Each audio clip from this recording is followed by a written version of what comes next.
In today's video, the solution to being skinny fat.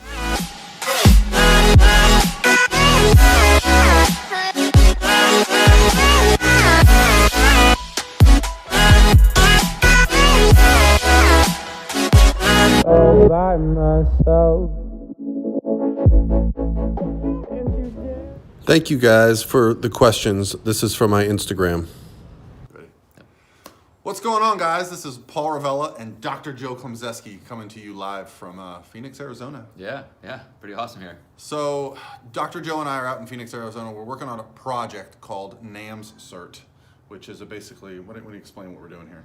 So the National Academy of Metabolic Science is a certification program we put together. Tyler Mayer and I are co-founders. We've invited Paul to be part of Tier 2, and essentially we build coaches. So there are some great options out there already, but we wanted to hit more of a practical side and really help and nurture people who want to get into this industry become extremely qualified, relevant, effective coaches. Yeah. So before we get too deep into that, if you're interested in more information, click the link below. But for today, we're going to talk about skinny fat, what it means. The question came again from my Instagram direct message. So thank you guys for sending quality questions. Now, when I have Dr. Joe here, who is basically the greatest mentor a person could have in this sport, I thought it'd be a great opportunity to get you on record talking about skinny fat, because it's one of those terms that's been around for a long time. You might even have some insight as to kind of where this phrase came from, like your history with it, and then we'll give you guys some solutions on how to resolve the skinny fat solution. So give me your thoughts on what it means to be a skinny fat person. Yeah, so there are definitely a lot of people who are ectomorphic and have a really hard time gaining muscle, but at the same time, anybody can gain body fat even if you have a fast metabolism. Yeah. So a lot of people can churn through the calories trying to create more muscle development, and yet they're putting on body fat faster than they are muscle. Or somebody who's just kind of in the general population, not really training hard, they might have a pretty good metabolism, but they just get soft and out of shape, and so you end up, being skinny and still kind of overweight. Yeah, I kind of associate it with someone that might be the ideal body weight that they should be for their height, but they just have no muscle tone, and they might even have like some loose skin.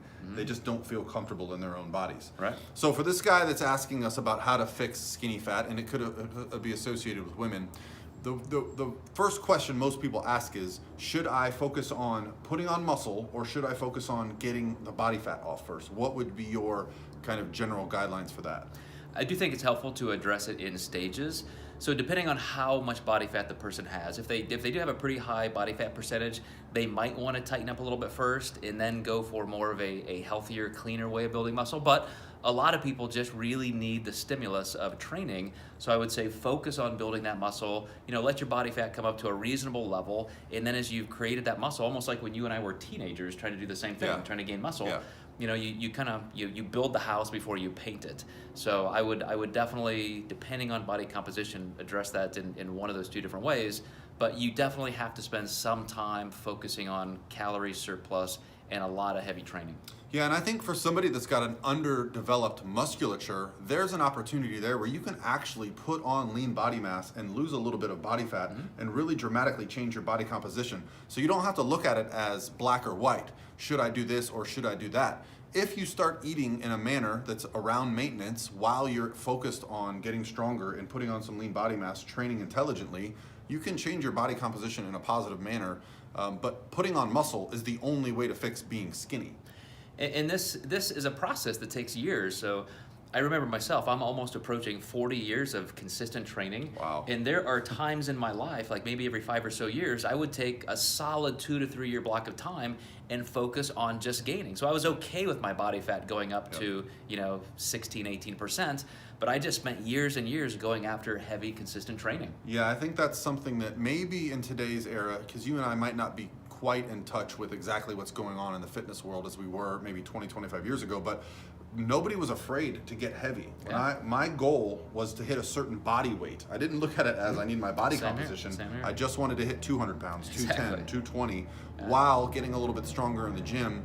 And whether or not that was the best way to handle it, that worked for us. Absolutely. I've got 25 years in the gym now, and I still am going to allow myself, after dieting down last year, 2 to 3 years to get back into what I would consider, ideal body composition for competing. Absolutely. Because that's how long it takes to build muscle naturally. Absolutely. All right, so there's your answer. Get in the gym, start building some muscle, pay attention to your diet, but have a good overall lifestyle approach for a long amount of time, because consistency is really the only way that you're going to impact your body positively. And I would focus just as specifically on that as you would a pre-contest kind of prep. I mean, I remember in those years when I was training for those kind of gains, I was figuring out how many calories I needed, how much protein, carbs, and fat, and I was just as meticulous then. Yep. So get started, take small steps, don't overwhelm yourself, just get going. All right. You guys have a great day. We'll get a video out tomorrow. Let us know if you have any questions, comments below, and there is a link below if you're interested in the National Academy of Metabolic Science. See you guys.